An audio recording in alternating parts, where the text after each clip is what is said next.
ஆண்டவராகிய இயேசு கிறிஸ்துவின் நாமத்தில் உங்கள் அனைவருக்கும் காலை வாழ்த்துக்களை தெரிவித்துக் கொள்கிறேன். இந்த நாளிலும் தொடர்ச்சியாக நாம் பார்த்து வருகின்ற அதே வசனத்தின் அடிப்படையிலே நாம் தியானிக்கலாம். தலைகளை தாழ்த்தி ஒரு நிமிடம் ஜெபிப்போம். என் மீட்பர் இரத்தம் சிந்தினார், நான் பரிசுத்தமானேன். அவர் எனக்காய் மரித்தெழுந்தார், நான் மறுரூபமானேன். என் மீட்பர் இரத்தம் சிந்தினார், நான் பரிசுத்தமானேன். அவர் பாதை ஜீவ ஒளியாம், எம் இதயம் தேடுதே. அவர் வார்த்தை ஜீவ ஊற்றாம், என் இதயம் நாடுதே. என் இதயம் நாடுதே. என் மீட்பர் இரத்தம் சிந்தினார், நான் பரிசுத்தமானேன். அவர் எனக்காய் உயிர் கொடுத்தார், என் உள்ளம் போற்றுதே. அவர் என்னோடென்றும் இருப்பார், என் உள்ளம் வாழ்த்துதே. என் உள்ளம் வாழ்த்துதே. என் மீட்பர் இரத்தம் சிந்தினார், நான் பரிசுத்தமானேன். அவர் எனக்காய் மரித்தெழுந்தார், நான் மறுரூபமானேன். என் மீட்பர் இரத்தம் சிந்தினார், நான் பரிசுத்தமானேன். சோத்தரிக்கிற ஆண்டவரே, துதிக்கிற ராஜா, என் மீட்பர் எனக்காய் ரத்தம் சிந்தி என்னை பரிசுத்தப்படுத்தி ஆண்டவரே என்னை தகுதிப்படுத்தும் ஐயா. இன்னும் ஒரு விஷயா என்னை உடைய சிலுவையின் அடிவாரத்துக்குள் ஒப்புக் கொடுக்கிறோம். என்னை தகுதிப்படுத்தி உடைய வார்த்தையை பேச நீங்க கிருபை செய்யுங்க. கேட்கின்ற அனைவரின் உள்ளத்துக்கும் இது பிரயோஜனமாயிருக்க உதவி செய்வீராக. இயேசுவின் நாமத்தில் ஜெபிக்கிறேன் பிதாவே, ஆமீன். வாசிக்க கேட்கலாம். 1 கொரிந்தியர் 15:58. ஆகையால் எனக்கு பிரியமான சகோதரரே, கர்த்தருக்குள் நீங்கள் படுகிற பிரயாசம் விருதாவாய் இராதென்று அறிந்து நீங்கள் உறுதிப்பட்டவர்களாயும் அசையாதவர்களாயும் கர்த்தருடைய கிரியையிலே எப்பொழுதும் பெருகிறவர்களாயும் இருப்பீர்களாக. பாருங்க, கடந்த 5 வாரங்களாக நாம் தியானித்து வருகிறோம். இந்த வசனத்தின் அடிப்படையில நாம் கர்த்தருக்காய் படுகிற பிரயாசம் வீணாய் போகாதபடிக்கு நம்ம எப்படி இருக்கணுமா, உறுதிப்பட்டவர்களாய் இருக்கணும். இதை 2 வாரம் நாம் தியானித்தோம். அடுத்தது அசையாதவர்களாய் இருக்க வேண்டும் சொல்லி 2 வாரம் தியானித்தோம். அடுத்தது பெருகுகிறவர்களுடைய கிரியையில் நாம் பெருகுகிறவர்களாய் இருக்கணுமா, அப்படி கடந்த வாரம் நாம் தியானித்தோம். அதனுடைய தொடர்ச்சி தான் இன்றைய நாள்ல. எப்போ நம்ம பெருகுகிறவர்களாய் இருப்போம் அப்படின்னு சொல்லும் போது முதலாவது வாசிக்க கேட்போம். உபாகமம் 30:16. நீ பிழைத்து பெருகும்படிக்கும் நீ சுதந்திரிக்கப் போகிற தேசத்தில் உன் தேவனாகிய கர்த்தர் உன்னை ஆசீர்வதிக்கும்படியும் நீ உன் தேவனாகிய கர்த்தரில் அன்பு கூறவும் அவர் வழிகளில் நடக்கவும் அவர் கற்பனைகளையும் கட்டளைகளையும் நியாயங்களையும் கைக்கொள்ளவும் நான் இன்று உனக்கு கற்பிக்கிறேன். முதல் பாகம் மட்டும் நான் எடுத்திருக்கேன். கர்த்தரில் அன்பு கூர்ந்து அவர் வழிகளில் நடக்கும் போது என்னாகுமா, பெருகுகிறவர்களாய் நாம் காணப்படுவோமா. எவ்வளவு அருமையான வார்த்தை இல்ல. அவர்ல நம்ம அன்பு கூறணும். இந்த உலகத்தின் மீது அன்பு கூர்ந்ததெல்லாம் போதுங்க. எதுலயோ அன்பு கூறணும் இல்லையா, யார் மேலே அன்பு கூறணும் இல்லையா. சம்பந்தமே இல்லாத காரியம் ஆகணும்னு சொல்லி நிறைய பேர் என்ன பண்றாங்க, அன்பு கூறுறது போல இருக்காங்க. அதெல்லாம் இல்லைங்க. ஆனா கர்த்தரிடத்துல நம்ம அன்பு கூர்ந்து அவர் வழிகளில் நடக்கும் போது நாம் பெருகுகிறவர்களாய் இருப்போமா. வாசிக்கலாம். யாரிடம் இது சொல்லப்பட்டது அப்படின்னு சொல்லும் போது 31:1 வாசிக்கலாம். உபாகமம். பின்னும் மோசே போய் இஸ்ரவேல் யாவரையும் நோக்கி, போதும். பின்னும் மோசே இஸ்ரவேல் எல்லாரையும் நோக்கி தான் இந்த வார்த்தை. பின்னும் போது முன்னாடி சொன்ன அதிகாரமோ மோசே இஸ்ரவேல் ஜனங்களை நோக்கி தான் சொல்றாருன்னு அர்த்தம். இப்பவும் மோசே இஸ்ரவேல் ஜனங்களை நோக்கி சொல்றாருன்னு போடப்பட்டிருக்குது. பாருங்க, உபாகமம் 5:10 வாசிக்கலாம். என்னிடத்தில் அன்பு கூர்ந்து என் கற்பனைகளை கை கொள்ளுகிறவர்களுக்கோ 1000 தலைமுறை மட்டும் இரக்கம் செய்கிறவராய் இருக்கிறேன். பாருங்க, என்னிடத்தில் அன்பு கூர்ந்தவருடைய கற்பனைகளை கை கொள்வது 1000 தலைமுறையும் பெருகுகிறவளா நம்ம இருக்கோம். இரக்கங்கள் பெருகுதான். எவ்வளவு நல்ல ஆண்டவர் பாருங்க. நம்ம அவரிடத்துல அன்பு கொள்ளணும். அதே வசனம் தான் உபாகம் 7:9 இருக்கு. அதை நம்ம வாசிக்க வேண்டியதில்லை. பாருங்க, இது சம்பவம் ஞாபகம் வருது. 2 நாளாகமம் 17ஆம் அதிகாரம் 4-5 வசனங்களை வாசிக்க கேட்கலாம். தன் தகப்பனுடைய தேவனை தேடி இஸ்ரவேலுடைய செய்கையின்படி நடவாமல் அவருடைய கற்பனையின்படி நடந்து கொண்டான். ஆகையால் கர்த்தர் அவன் கையில் ராஜ்யபாரத்தை திடப்படுத்தினார். யூதா கோத்திரத்தார் எல்லோரும் யோசேபாத்துக்கு காணிக்கைகளை கொண்டு வந்தார்கள். அவனுக்கு ஐஸ்வர்யமும் கனமும் மிகுதியாய் இருந்தது. பாருங்க, யோசபாத்தோடு கர்த்தர் இருக்கிறாரு. காரணம், அவர் கற்பனைகளையும் தேவனுடைய வார்த்தைகளுக்கும் கீழ்ப்படிந்து அவர் நடந்து கொண்டார். அப்படின்னா ஒருவன் ஒருத்தர் சொல்றபடி நம்ம கேட்கிறோம் அப்படின்னு சொன்னா அவங்ககிட்ட அன்பு கூறாம கேட்க முடியாதுங்க. அவங்க இடத்துல ஒரு அன்பு இருக்கணும், ஒரு மதிப்பு மரியாதை இருக்கணும். அப்பதான் அவங்க வார்த்தையை நம்ம என்ன செய்ய முடியும், கேட்க முடியும். அது இல்லாம நம்ம கேட்க முடியாது. அப்படிதான் யோசபாத் ராஜா கர்த்தன் மீது அதிகமாய் அன்பு கொண்டிருந்தான். அதனாலதான் அவருடைய கற்பனைகளின் படி அவருடைய கற்பனைகளின் படி நடந்து கொண்டான் என்று சொல்லி 4ஆம் வசனத்திலையும் 5ஆம் வசனத்துல ஆகையால் கர்த்தர் என்ன பண்றாரு, அவன் கையின் ராஜ்ய பாரத்தை திடப்படுத்தினார். அவருடைய எல்லாமே ஐஸ்வர்யமும் கனமும் மிகுதியா பெருகுது அவருக்கு. அதான் பெருகுகின்ற ஒரு ஆசீர்வாதம். 6ஆம் வசனம் வாசிங்க. கர்த்தருடைய வழிகளில் அவன் இருதயம் உற்சாகம் கொண்டது. அவன் மேடைகளையும் விக்கிரக தோப்புகளையும் யூதாவை விட்டு அகற்றினான். பாருங்க, கர்த்தருடைய வழிகளில் நடக்கிறத அவன் உற்சாகம் கொள்றானா. முதல்ல அவருடைய கற்பனைகள் நம்ம வாஸ்தவம் இல்லையா. அவர் எந்த ஒரு மனிதன் கர்த்தரிடத்திலே அன்பு கூர்ந்து அவருடைய வழிகளில் நடக்கிறானோ அவன் பெருகுறா இருக்கான். இந்த யோசபாத் ராஜா கர்த்தரின் மேல அன்பு கூர்ந்து அவருடைய கற்பனைகளை கை கொண்டு அந்த வழியிலே நடந்து கர்த்தருடைய வழிகளில் அவன் இருதயம் அதுல நடக்கிறதுல உற்சாகம் கொள்ளுதான். அது மாதிரிதான் நம்முடைய வாழ்க்கையில கூட உற்சாகமா அவருடைய வழியில நடக்கணும். யாருடைய கம்பல்ஷன்லாம் இல்ல, நம்மளே அவருடைய வழியில நடப்பதற்கு உற்சாகமா நான் கர்த்தருடைய வழியில நடப்பேன், இப்படி செய்வேன் அப்படி செய்வேன் சொல்ல. 12ஆம் வசனம் வாசிங்களா. அதுலயே இப்படியே யோசபாத் வர வர மிகவும் பெரியவனாகி யூதாவிலே கோட்டைகளையும் ரஸ்துக்களை வைக்கும் பட்டணங்களையும் கட்டினான். பாத்தீங்களா, வர வர வர வர பெருகிறான், வர வர விருத்தி ஆகிறான். எல்லாம் கோட்டை கீட்டை எல்லாம் கட்டுறான். எல்லாமே பெருக்கம் அவனுக்கு கிடைக்கிறத நம்ம பாக்குறோம். நீங்களும் நானும் ஆண்டவரிடத்திலே அன்பு கூர்ந்து அவருடைய வழியில் நடக்கும் போது நாம் பெருகுகிறவர்களா இருப்போம். பிரியமானவர்களே, அன்பு கூற வேண்டும். முதலாவது அன்பு கூற வேண்டும். 2 நாளாகவும் 20ஆம் அதிகாரம் பாருங்க, 7-9 வசனங்களை நான் சொல்றேன். அதை வாசிக்க வேணாம். தேவனா நீர் உம்முடைய ஜனமாகிய இஸ்ரவேலுக்கு முன்பாக இந்த தேசத்து குடிகளை துரத்திவிட்டு இதை உம்முடைய சிநேகிதனாகிய ஆபிரகாமுடைய சந்ததிக்கு என்றென்றும் இருக்கும் என்று கொடுக்கவில்லையா? ஆதலால் அவர்கள் இங்கே குடியிருந்து இதிலே உம்முடைய நாமத்துக்கென்று ஒரு பரிசுத்த ஸ்தலத்தை கட்டினார்கள். எங்கள் மேல் ஒரு பட்டயமோ நியாய தண்டனை, கொள்ளை நோய், பஞ்சம் முதலான எந்த தீமைகள் வந்தாலும் அப்பொழுது உம்முடைய நாமம் இந்த ஆலயத்தில் விளங்குகிறபடியால் நாங்கள் இந்த ஆலயத்திலும் உமது சந்நிதியிலும் வந்து நின்று எங்கள் இடுக்கணில் உம்மை நோக்கி கூப்பிடுகையில் தேவரீர் கேட்டு ரட்சிப்பீர் என்று சொல்லி இருக்கிறார். எங்களோட மூதாதையர்கள்லாம் சொல்லி இருக்கிறாங்க. நீங்க ஆபிரகாம் கொடுத்த வாக்கு தத்தத்தை பத்தி சொல்லி இருக்கிறாங்க. ஆகையால் எங்களுக்கு எதுவும் நேரிடாது, நீங்க எங்களோட கூட இருப்பீங்கன்னு அவங்க சொல்லி இருக்கிறாங்க. இப்ப பாத்தீங்கன்னா எனக்கு விரோதமா மோவா புத்திரர், அம்மோன் புத்திரர், சேயர், மலைப்பழம் எல்லாரும் வந்துட்டாங்களேன்னு சொல்லிட்டு வாக்கு தத்தத்தை உறுதியா புடிச்சுக்கிட்டு என்ன பண்றாரு, அவரு கற்பனைகளை சொல்லி ஜெபிக்கிறார். வார்த்தைகளை சொல்லி ஜெபிக்கிறத பாக்குறோம். உடனே ஆண்டவர் அந்த ஜெபத்துல ரொம்ப பிரியம் கொள்றாரு. அதனால யோசபாத்துக்கு விரோதமாக வந்தவர்களுக்கு விரோதமாக கர்த்தர் எழும்பி யுத்தம் செய்து அவர்கள் ஒருவரோடு ஒருவர் மோதி கொள்ளும்படியாக, அவர்கள் ஒருவரோடு ஒருவர் விரோதம் கொள்ளும்படியாக ஒரே ராத்திரில பாருங்க அவங்க எல்லாம் வெட்டுண்டு விழுந்தார்கள். காலையில் பார்க்கும் போது எல்லாரும் பிரேதங்களாய் தரையில விழுந்து கிடந்தார்கள். 24ஆம் வசனம் 20-24 சொல்லப்பட்டிருக்கு. இந்த அருமையான வேளையிலே நீங்களும் நானும் பலுகவும் பெருகவும் வேண்டும் என்று சொன்னால் கர்த்தரிடத்திலே அன்பு கூற வேண்டும், அவருடைய கற்பனைகளை கை கொள்ள வேண்டும். அவருடைய வழியிலே நடக்கும் போது நாம் பெருகுகிறவர்களா இருக்கும். இந்த ஒரு வசனத்துல நிறைய சொல்லப்பட்டிருக்கு. இன்னும் தொடர்ந்து இதை குறித்து தான் நாம் தியானிக்க போறோம். எனவே அவரிடத்துல அன்பு கூறுவோமா? ஒரு பாடலை கூட பாடலாம்.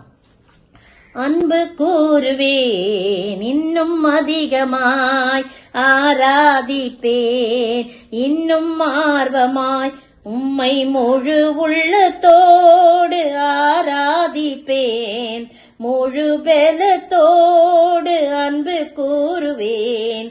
ஆராதனை ஆராதனை ஆராதனை ஆராதனை, அன்பு கூறுவேன் இன்னும் அதிகமாய், ஆராதிப்பேன் இன்னும் ஆழமாய், உம் வழியில் நான் நடந்திடுவேன், பலுகி பெருக உதவி செய்வீர். ஆராதனை ஆராதனை, உம்மை நான் என்றும் ஆராதிப்பேன்.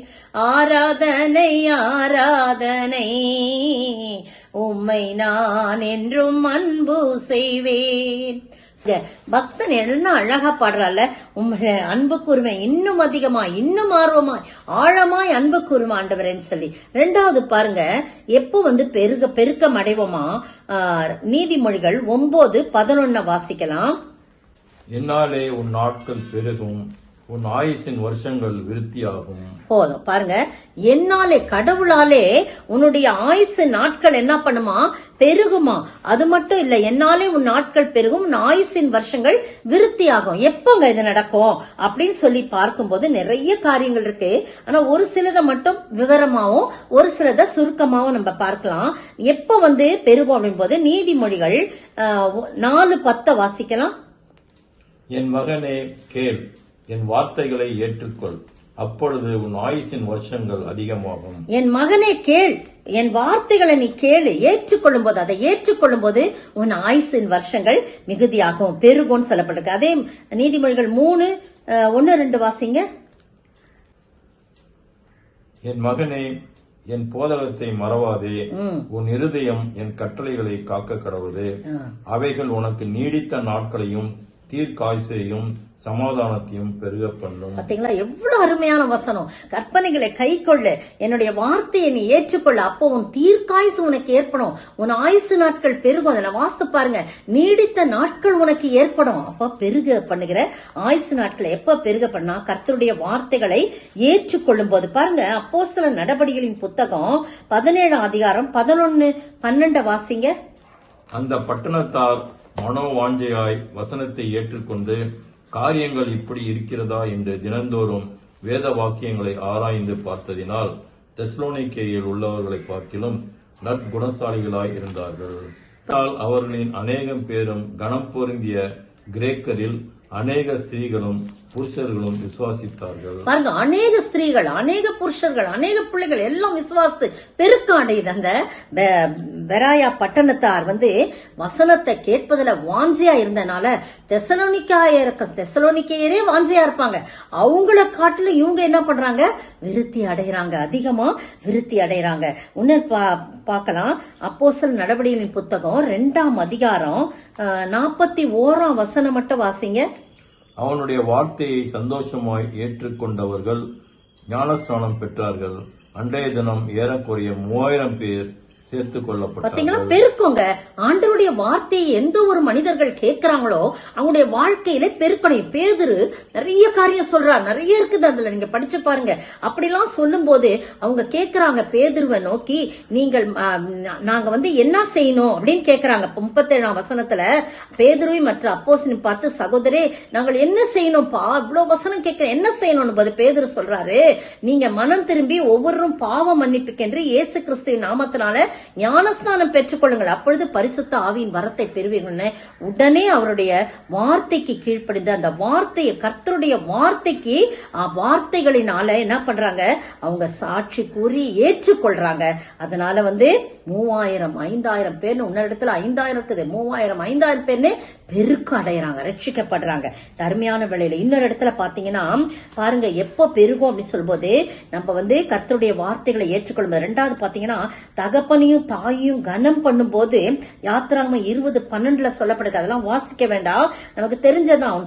நீ நன்றாய் இருப்பதற்கும் பூமியிலே நெடுநாள் வாழ்வதற்கும் உன் தகப்பனையும் உன் தாயும் கனம் பண்ணுவாங்கன்னு 4ஆம் கற்பனையா அது சொல்லப்பட்டிருக்கு. அதே உபாகம் 5:16 சொல்லப்பட்டிருக்கு. இப்ப பாத்தீங்கன்னா அடுத்தது கற்பனைகளையும் கட்டளைகளையும் கை கொள்ளும் போது பெருக்கம் ஏற்படும் அப்படின்னு சொல்லி போடப்பட்டிருக்கு. உபாகமம் 4:40 வாசிங்க. நீயும் உனக்கு பின்வரும் உன் பிள்ளைகளும் நன்றாயிருக்கும்படிக்கும் உன் தேவனாகிய கர்த்தர் உனக்கு என்றைக்கும் கொடுக்கிற தேசத்திலே நீ நீடித்த நாளாயிருக்கும்படிக்கும் நான் இன்று உனக்கு கற்பிக்கிற அவருடைய கட்டளைகளையும் அவருடைய கற்பனைகளையும் கை கொள்ள கடவாய் என்றார். ஆமா, அவர் நீடித்த நாட்களா நீ இருக்கணும்னு சொன்னா அவருடைய கற்பனைகளையும் கட்டளைகளையும் கை கொள்ளணும். கர்த்தருடைய வார்த்தையை ஏற்றுக்கொள்றது வேற, அதை கை கொண்டு நடக்கிறது வேறங்க. அதே மாதிரி உபாகம் 5:33 வாசிக்கலாம். நீங்கள் சுதந்திரிக்கும் தேசத்திலே பிழைத்து சுகித்து நீடித்திருக்கும்படி உங்கள் தேவனாகிய கர்த்தர் உங்களுக்கு விதித்த வழிகளை எல்லாவற்றிலும் நடக்க கடவீர்கள். நீங்க பிழைத்து பெருகி நீங்க நீடித்து இருக்கும்படி, நீடித்த நாட்களா இருக்கும்படினா நீங்க அவருடைய வழிகளில் நடக்கணும்னு போட்டிருக்கு. முன்னாடி நம்ம வாசித்தோம், ஆனா அது வேற விதமா இருந்துச்சு. அவருடைய வழிகளில் பிழைத்து பெருகும்படி, நீடித்து இருக்கும்படி அவருடைய வழிகள்ல நம்ம நடக்கணும்னு போட்டிருக்கு. பாருங்க, இதுல எனக்கு ஒரு காரியம் ஞாபகம் வருது. 1 ராஜாக்களின் புத்தகம் 3ஆம் அதிகாரம் 14ஆம் வசனம் மட்டும் வாசிங்க. உன் தகப்பனாகிய தாவீது நடந்து போல நீயும் என் கட்டளைகளையும் என் நியமங்களையும் கைக்கொண்டு என் வழிகளில் நடப்பாயாகில் உன் நாட்களையும் நீடித்திருக்க பண்ணுவேன் என்றார். பாத்தீங்களா எவ்வளவு அருமையா ஆண்டவர் பேசுறாங்க. கர்த்தர் சாலமோன்ட்ட பேசுறார். ஒரு நாள் சொப்பனத்துல தோன்றி உனக்கு என்ன வேணும் கேளு அப்படின்னு சொல்றாரு. 5ஆம் வசனத்துல சொல்றாரு, கிபியோன்லே கர்த்தர் சாலமோனுக்கு ராத்திரியிலே சொப்பனத்திலே தரிசனமாகி நீ விரும்புகிறதே இடத்தில் கேளு சொன்ன. இவன் என்ன பண்றான், அதையும் இதையும் கேட்காம என்ன பண்றாரு, என் தகப்ப அப்ப சொல்றாரு, இவ்வளோ பெரிய ஜனங்களை நிறைய சொல்றார், நீ எவ்வளோ பெரிய ஜனங்களை ஆள்றதுக்கு எனக்கு ஞானம் வேணும் அப்படின்னு சொல்லி அவர் கேட்கறத நம்ம பாக்குறோம். பாருங்க 9ஆம் வசனத்துல, ஆகையால் உமது ஜனங்களை நியாயம் விசாரிக்கவும் நன்மை தீமை இன்னதென்று வகையறுக்கவும் அடியனுக்கு ஞானமுள்ள இருதயத்தை தந்தருளும். ஏராளமாயிருக்கிற இந்த உமது ஜனங்களை நியாயம் விசாரிக்க யாராலே ஆகும்? எனக்கு ஒண்ணுமே புரியாதுப்பா, நீங்க அந்த ஞானம் கொடுங்க. இந்த காரியம் இந்த ஜபம் ஆண்டவருக்கு ரொம்ப பிரியமாச்சு. அதனால அவர் என்ன சொல்றாரு, நீ உனக்கு நீடித்த நாட்களை கேட்கல, ஐஸ்வர்யத்தையும் கனத்தையும் எதுவுமே நீ கேட்கல, ஆனா நீ கேட்ட ஞானத்தையும் நீ கேட்காத நீடித்த ஆயுளையும் உனக்கு ஐஸ்வர்யம் கனத்தையும் நான் தருவேன்ப்பான்னு சொல்லிட்டுதான்.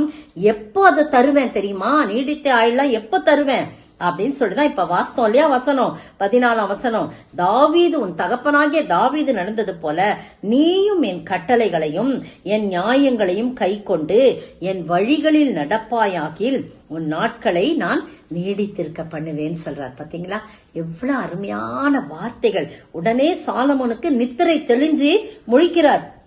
அப்பதான் அது சொப்பனோன்னு அவருக்கு தெரியுது. உடனே அவர் சர்வாங்க தகன பலிகளையும் சமாதான பலிகளையும் செலுத்தி தன் ஊழியக்காரர்கள் எல்லாருக்கும் விருந்து செய்யறாரு. அதன்படி அவர் நடக்க தன்னை ஒப்பு கொடுக்கிறார். தாவீது ராஜாவும் தன் மகன் கிட்ட இப்படிதான் சொல்றாரு. அந்த முதிர்ந்த காலத்துல சொல்றாரு, நான் கடவுள் இருக்கிற இடத்துக்கு நான் போறேன்ப்பா, நீ இப்படிலாம் நடக்கணும்ப்பா, கர்த்தருடைய வழிகள்ல நடக்கணும்னு சொல்லி நிறைய புத்தி சொல்றார். இததான் கர்த்தர் இவனுக்கு சொல்லி, உனக்கு நீடித்த ஆயுளை நான் கொடுப்பேன்ப்பா, நீ எப்போ உன் தகப்பன் தாவீது நடந்தது போல என் வழிகளில் நடக்கணும், என் கட்டளைகளையும் என் நியாயங்களையும் கை கொள்ளணும் அப்படின்னு சொல்லி 2 காரியத்தையும் நம்ம பார்க்கிறோம். அடுத்தது பாருங்க, எப்ப பெருகும்னு சொல்லும்போது இன்னொரு வசனம், உபாகமம் 25:15, உன் தேவனாகிய கர்த்தர் உனக்கு கொடுக்கும் தேசத்தில் உன் நாட்கள் நீடித்திருக்கும்படி குறையற்ற சுமுத்திரையான நிறைக்கல்லும் குறையற்ற சுமுத்திரையான படியும் உன்னிடத்தில் இருக்க வேண்டும். பாருங்க இந்த இடத்துல என்ன அப்படின்னு சொல்லியிருக்கும் போது, நீதியும் நியாயமா நேர்மையா நடக்கும் போது இதெல்லாம் நடக்கும் அப்படின்னு சொல்லி போடப்பட்டிருக்கு.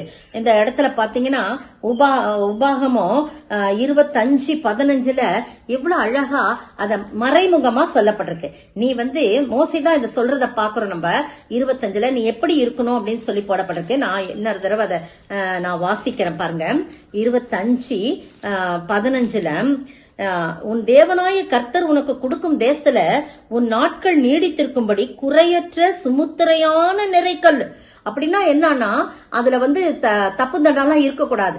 நீதிமொழிகள்ல நிறைய இடத்துல அப்படி போட்டிருக்கு. குறையான காரியங்களா இருக்கக்கூடாது. நிறைய பேர் நம்ம வீட்டுக்கு இந்த தெருவுல எல்லாம் வித்துட்டு போவாங்க இல்லையா, அவங்க எடக்கல் பாத்தீங்கன்னா அதுல அரசாங்க முத்திரை பின்னாடி இருக்காது. பலவிதமான கோல்மால்கள்லாம் இருக்கும். சொல்லுவாங்க இல்லையா, இந்த கலோக்கையெல்லாம் சொல்லுவது ரொம்ப கோல்மால் பண்றாங்க அப்படின்னு சொல்லுவாங்க. அது மாதிரிலாம் இருக்காது, இருக்கக்கூடாது. ஆண்டவர் சொல்றாரு, நான் கர்த்தர் உனக்கு கொடுக்கும் தேசத்தில் உன் நாட்கள் நீடித்திருக்கும்படி குறையற்ற சுமுத்திரையான நிறைக்கல்லும் குறையற்ற சுமுத்திரையான படிக்கல்லும் படிக்கல்லும் நிறைக்கல்லும் வெயிட் போடுறதுக்கு படிக்கல்னா அந்த நடுவுல இருக்கிற அந்த ஏரோ மார்க் மாதிரி இருக்கும் இல்லையா, அது காட்டும் இல்லையா, இப்படி அப்படியும் அதெல்லாம் கூட உனக்கு ரொம்ப குறைவற்றதா இருக்கணும். அப்பதான் உன் நாட்கள் நீடிக்கிறான்.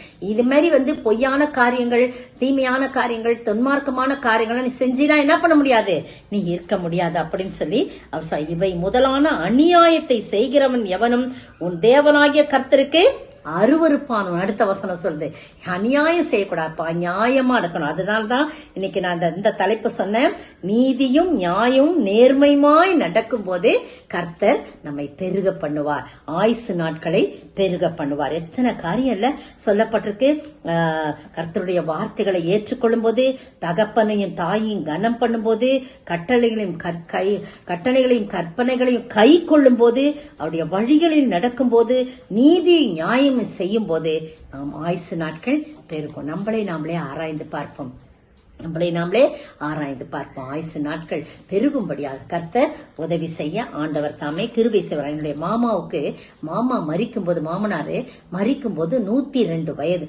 அப்ப பாத்தீங்கன்னா அவங்க அந்த வயசுலயும் இந்த பூத கண்ணாடி அந்த லென்ஸ் வச்சுப்பாங்க இல்லையா, அந்த லென்ஸை வச்சுக்கிட்டு பெரிய பைபிள் வாங்கி அதை ஸ்டாண்டு மாதிரி அவங்களே ஸ்டாண்ட் எல்லாம் செஞ்சு இது எல்லா உறவுகளுக்கும் தெரியும். இதுல எந்த விதமான இதுல அதை வச்சு அதுல ஆராய்ஞ்சு ஒரு நோட்ல எழுதுவாங்க. அப்புறம் கடைசி நாட்கள்ல எழுத முடியலன்னு இதை பாரு கீதா இங்க வா அப்படின்னு சொல்லி என்னை கூப்பிட்டு அதெல்லாம் ஒரு இதுல என்னை எழுத சொல்லுவாங்க. பாருங்க எவ்வளவு அந்த வேதத்தை ஆராய்ந்து பார்க்கல. கர்த்தரிடத்துல அவ்வளவு அன்பு. அப்படியே வாக்கர் வச்சுக்கிட்டு ஒரு பிள்ளைய நியமிச்சிருந்தோம். வாக்கிங் போகும்போதே அந்த வாட்ச்மேன் செக்யூரிட்டிஸ்க்கு, நாங்க ஒரு கேம்பஸ்ல இருக்கிறோம், சர்ச் கேம்பஸ்ல, அதனால அங்கெல்லாம் செக்யூரிட்டிஸ் தான் இருப்பாங்க. அங்க போய் அந்த சேர் போட்டு உட்காந்துட்டு அவங்களுக்கு ஆண்டவருடைய அன்பை பத்தி சொல்லுவாங்க. அவங்களுக்கு எவ்வளவு அன்பு பாருங்க. ஆண்டவருடைய அன்பு அவங்களை நெருக்கி ஏவுனது. அதனாலதான் பாருங்க கர்த்தருடைய வார்த்தைகளை அவங்க கடைசி வரைக்கும் ஆராய்ந்து பார்த்தாங்க. சும்மா வாசிக்கலங்க. ஒரு நோட்டு பென்சில் வச்சிருப்பாங்க, அதுல எழுதுவாங்க. அவங்க அந்த கடைசியில அந்த கிறுக்கலா கொஞ்சம் வார்த்தைகள் அப்படி இருந்தாலும் அவங்க எழுதி அவங்களுக்கு மட்டும் புரியுங்க. அப்புறம் இங்க ஹால்ல உக்காந்துட்டு என் கூட இருந்து இது என்ன இது இப்படி போட்டிருக்க அப்படின்னு சொல்லி அப்புறம் அந்த விளக்கத்தெல்லாம் சொல்லும் போது அவ்வளவு ஆராய்ந்து பார்ப்பாங்க. பிரியமானவர்களே, நீங்களும் நானும் ஆண்டவருடைய சமூகத்துல நல்ல அருமையான ஒரு மரணம் அவங்களுக்கு கர்த்தர் கொடுத்தார். ஆயுசு நாட்கள் பெருகும்படியாக. அதுக்குன்னு ரொம்ப நல்லவங்க கூட சில பேர் சின்ன வயசுல இறந்து போறாங்க. அதெல்லாம் தேவனுடைய சித்தம். இது பொதுவான ஒரு கருத்து. ஆயுசு நாட்கள் பெருகும்படியாக நாம் கர்த்தருடைய வார்த்தைகளை ஏற்றுக்கொண்டு கை கொண்டு வாழ ஆண்டவர் தாமே கிருபை செய்வாராக. ஒரு பாடல் கூட பாடலாம். என் மெய்ப்பராய் இயேசு இருக்கின்ற போது என் வாழ்விலே குறைகள் என்பது ஏது?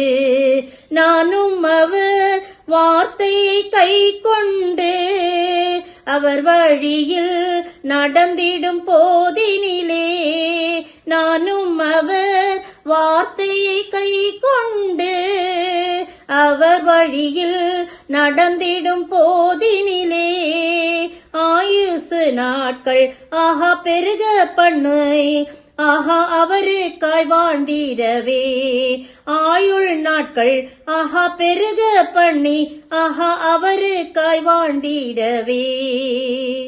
என் மெய்ப்பராய் இயேசு இருக்கின்ற போது என் வாழ்விலே குறைகள் என்பது ஏது? கடைசியாய் 2 கொரிந்தியர் 4:15 வாசிக்கலாம். எப்ப பெருகும்னு சொல்லி, தேவனுடைய மகிமை விளங்குவதற்கு ஏதுவாக கிருபையானது அநேகருடைய ஸ்தோத்திரத்தினாலே பெருகும்படிக்கு இவையெல்லாம் உங்கள் நிமித்தம் உண்டாயிருக்கிறது. பாருங்க, கிருபைகள் பெருகும், கிருபையானது பெருகும். முதல் தடவை கூட பெருகிறது பார்க்கும்போது கிருபை பெருகும் என்று சொல்லிதான் பார்த்தோம். தமது கிருபையை பெருக செய்கிறாண்டவர் எப்போதுன்னு சொல்லும்போது நற்கிரியைகளை செய்யும் போதுன்னு சொல்லி 2 கொரிந்தியர் 9:8 தொர்க்கால் என்ற தபித்தாளை குறிச்சு நம்ம பார்த்தோம். ஒரு ஞாபகம் இருக்கா இல்லையான்னு தெரியல, அதனால ஜஸ்ட் நான் அதை ஹிண்ட் பண்றேன். இன்றைக்கு கிருபைகள் பெருகும்னு சொல்லும்போது எப்போதும் போது பாருங்க, கொலோசியர் 2:7 வாசிக்கலாம்.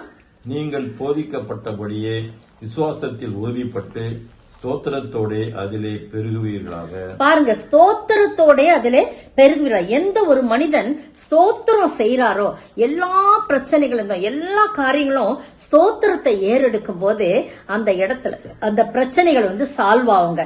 அது என்னுடைய வாழ்க்கையில நிறைய காரியத்தை நான் பார்த்திருக்கிறேன். கொஞ்சம் ஒரு நிமிஷம் தடுமாற்றமா இருக்கும், ஐயோ இந்த பிரச்சனை வச்சேன். அப்ப உடனே நாம் ஸ்தோத்திரங்களை ஏறெடுக்கும் போது கர்த்தர் என்ன பண்ணுவாரு, அப்படியே அழகா வழி காட்டுவாரு, கிருபையை பெருக செய்வார். அவருடைய கிருபை பெருகுங்க.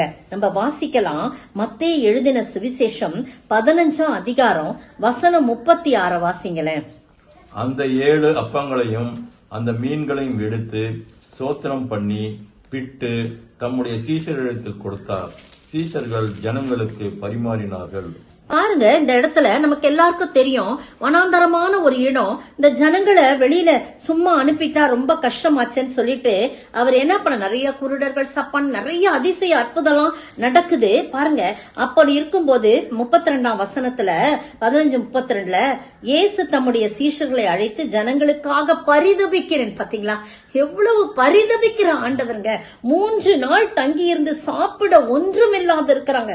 என் பாதத்துல 3 நாள் இரவும் பகலும் 3 நாள் காத்திருக்காங்கப்பா.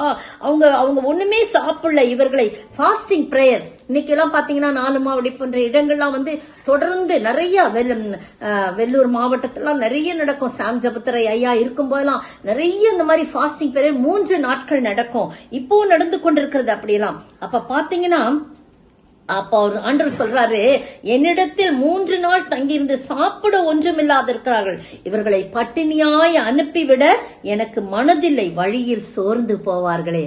எப்படிங்க, எவ்வளவு நல்ல ஆண்டவர் பாத்தீங்களா. அவர் அப்படி சொல்றார். அப்போ சீஷர்கள் என்ன சொல்றாங்க, இவ்வளவு திரளான ஜனங்களுக்கு திருப்தி உண்டாகும்படி வேண்டிய அப்பங்கள் இந்த வனாந்தரத்துல எங்க அகப்படும். அவங்க பாத்தீங்கன்னா ஆண்டவரை பார்த்துக்கிட்டே இருக்காங்க, ஆண்டவர் அற்புதம் செய்யலாம் பாக்குறாங்க. ஆனா என்ன இல்ல, அவங்களுக்கு நெகட்டிவான காரியம் பேசுறாங்க. அப்ப இயேசு சொல்றாரு, உங்களிடத்துல எத்தனை அப்பங்கள் உண்டுன்னு கேட்கிறாரு. 7 அப்பங்களும் சிறு மீன்களும் இருக்குன்னு சொன்ன உடனே ஜனங்களை என்ன பண்றாரு பாருங்க, பந்தி இருக்க செய்யறார். நீங்க பந்தி இருக்க செய்து அப்பங்களை எடுத்து அதுலயே பாத்தீங்கன்னா 36ஆம் வசனம், அந்த 7 அப்பங்களையும் அந்த மீன்களையும் எடுத்து என்ன பண்றாரு, ஸ்தோத்திரம் பண்ணி, முதல்ல ஸ்தோத்திரம் பண்றாரு. ஆண்டவரே இதையாவது கொடுத்தீங்களப்பா, ஸ்தோத்திரம் ஸ்தோத்திரம், ஒண்ணுமே இல்லையே கையிலன்னு சொன்னாங்க சீஷர்கள். ஆனா 7 அப்பம் சில மீன்கள் இருக்குது, இது போதும்பான ஸ்தோத்திரம் பண்ணி பிட்டு தம்முடைய சீஷர்களுக்கு கொடுத்தார். சீஷர்கள் ஜனங்களுக்கு பரிமாறினார்கள். எல்லாரும் சாப்பிட்டு திருப்தி அடைந்தார்கள். மீதியான துணிக்கைகளை 7 கூடை நிறைய எடுத்தார். இதே மார்க் 8ஆம் அதிகாரத்திலையும் 6ஆம் வசனத்துல வாசித்து பாருங்க. முன்னர் வசனம் வாசிக்கலாம், அதுல கொஞ்சம் ஒரு சிறு பகுதி. யோவான் 6:11 வாசிங்க. இயேசு அந்த அப்பங்களை எடுத்து ஸ்தோத்திரம் பண்ணி சீஷர்களிடத்தில் கொடுத்தார். சீஷர்கள் பந்தி இருந்தவர்களுக்கு கொடுத்தார்கள். அப்படியே மீன்களையும் அவர் எடுத்து அவர்களுக்கு வேண்டிய மட்டும் கொடுத்தார். வேண்டிய மட்டும், அதுதான் இந்த இடத்துல ஒரு வித்தியாசம். வேண்டிய மட்டும், சாப்பிடுங்கப்பா, சாப்பிடுங்க சாப்பிடுங்க சாப்பிடுங்க, வேண்டிய மட்டும் கொடுக்கிறார். 50 பேரும் அமர செய்யறார். எப்படி பாருங்க, 4000 பேர் புருஷர்கள் மட்டும், அதுக்கு பிறகு பெண்கள், குழந்தைகள் எல்லாம் வந்திருப்பாங்க. வெறும் 7 அப்பம் சில மீன்கள், எத்தனை மீன் போடப்படல. அங்க 5 அப்பம் 2 மீன் 5000 பேருக்கு போயிட்டாங்க. இந்த இடத்துல பெருக செய்யறாருங்க. என்ன சொல்றாரு, வேண்டிய மட்டும் போது அப்ப அது என்னாச்சு, பெருகிக்கிட்டே இருந்துச்சு. பெருக பண்ணுவா. நீங்களும் நானும் ஸ்தோத்திரம் செய்யும் போது பெருகும். இன்னும் நிறைய உதாரணங்கள்லாம் சொல்லலாம், ஆனா இதோட போதும்னு நான் நினைக்கிறேன். எனவே உங்களுடைய வாழ்க்கையிலும் என்னுடைய வாழ்க்கையிலும் நம்ம கஷ்டங்கள் வரும்போது, குறைவுகள் ஏற்படும் போது, ஒண்ணுமே இல்லைன்னு நினைக்கும் போது ஆண்டவர் உங்களை என்னையும் பார்த்தா சொல்றார், ஸ்தோத்திரம் பண்ணுங்கப்பா, ஸ்தோத்திரம் பண்ணுங்க, ஸ்தோத்திரம் பண்ணுங்க, ஸ்தோத்திரத்தினாலே கிருபைகள் பெருகும்னு சொல்றார். அங்க நற்கிரியினாலே கிருபைகள் பெருச்சு, இங்க ஸ்தோத்திரத்தினாலே கிருபைகள் ஒண்ணுமே நீங்க செய்ய வேணாம், பணம் காசு ஒண்ணுமே கொடுக்கணும், இருக்கிறது அப்படியே வச்சு ஸ்தோத்திரம் பண்ணிக்கிட்டே இருங்க குடும்பமா சேர்ந்து. அப்படியே அது பலுகி பெருகுங்க. இது மேஜிக் இல்ல, இது எந்த மந்திரம் தந்திரங்களா இல்ல, செய்வார், கண்டிப்பா செய்து முடிப்பார். எனவே பிரியமானவர்களே, என்ன பிறகு 3 காரியங்கள் பார்த்தோம். கர்த்தரிடத்தில் அன்பு கூர்ந்து அவருடைய வழிகளில் நடக்கும் போது பெருக பண்ணுகிறார் இருக்கிறார். அது மட்டும் இல்ல, ஆயுசு நாட்கள் பெருகும். கர்த்தருடைய வார்த்தைகளை ஏற்றுக்கொள்ளும் போது 5-6 காரியம் பார்த்தோம் இல்லையா? தகப்பனையும் தாயும் கனம் பண்ணும் போது, கர்த்தருடைய கற்பனைகளையும் கட்டளைகளையும் கை கொள்ளும் போது, அவருடைய வழிகளில் நடக்கும் போது, நீதியும் நியாயமும் செய்யும் போது, வசனத்தை ஆர்வமா கேட்க பெராயா பட்டணத்து போல நாம் காணப்படும் போது ஆயுசு நாட்கள் பெருகும். அடுத்ததாய் பார்க்கும் போது ஸ்தோத்திரம் பண்ணும்போது கிருபைகள் பெருகும். அப்படிப்பட்ட ஆசீர்வாதத்தை நாம் பெற்று வாழ எப்பவுமே ஸ்தோத்திர பலிகளை ஏறெடுக்க ஆண்டவர் தாமே கிருபை செய்வாராக. ஜெபிப்போம்.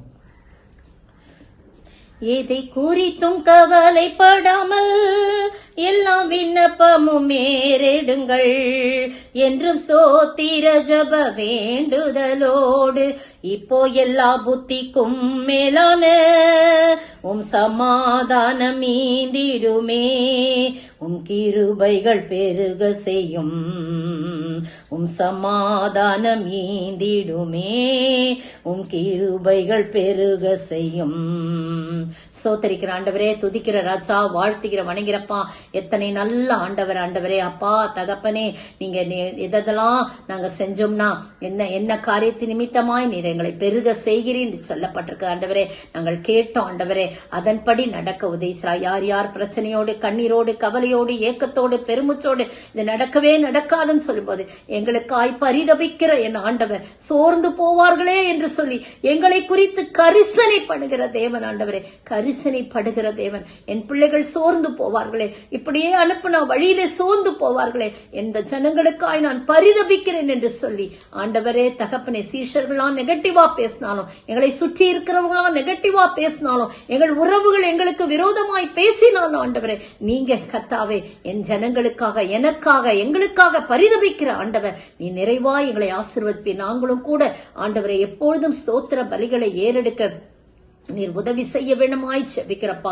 அதன் மூலம் வெற்றி காண, ஒரு பெரிய திருப்தி உள்ள வாழ்க்கை வாழ ஆண்டவரே நாங்கள் கர்த்தா வேண்டிய மட்டும் நாங்கள் பெற்றுக்கொள்ள நீ கிருபை செய்ய போகிறதற்காய் ஸ்தோத்திரம். அந்த கிருபைகளை எங்கள் ஒவ்வொருக்கும் தந்து எங்களை ஆசீர்வதிக்க வேண்டும் என்று கர்த்தரும் மீட்பரும் ராஜாவுமாகிய இயேசு கிறிஸ்துவின் விலையேற பெற்ற நாமத்தில ஜெபிக்கிறேன் பிதாவே, ஆமீன்.